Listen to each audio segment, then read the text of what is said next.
When you get a new HVAC system, if the lines are not welded with nitrogen running through the lines at the same time, it's a simple step.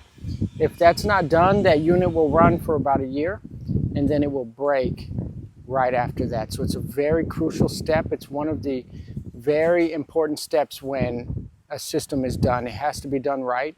A lot of companies will skip that step, but if it's going to work for more than that 1 to 2 years, it has to be done. And what will happen is sometimes you'll get quotes that are a little bit cheaper, maybe $1,000 cheaper, $1,500 cheaper, and you'll go with a cheaper company. But is it cheaper if you have to replace that system in 3 years and do it again? So in all actuality, it's usually not $1,000 cheaper. It's $10,000 more expensive because you have to do it again in 3 years.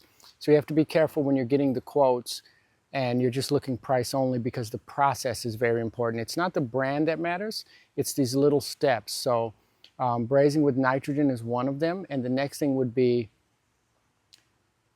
vacuuming. So we vacuum the system down to 500 microns, and what that does is that gets all of the moisture out of the system. A lot of companies will skip that because this makes the installation take longer, which is why higher end companies, sometimes it's a little more expensive because we take longer, because we have to follow that process, because our concern is that it works for 10 years with very minimal problems. You just get the maintenance done, that's all you're worrying about, as opposed to it'll run for a year to 2 years and then it'll break. And if that acid gets in there or that gunk that gets in there, because if it's not brazed properly or vacuumed properly, then it's going to destroy the compressor after a year. It's going to destroy the reversing valve. That acid is going to get there, eat away all those components, and it will be unfixable.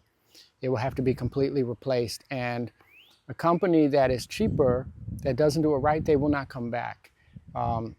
So it takes us a little longer. Sometimes it's a little higher than other companies, but the process, it's actually cheaper because you're not going to have to replace that unit in 2 to 3 years. So thanks for watching.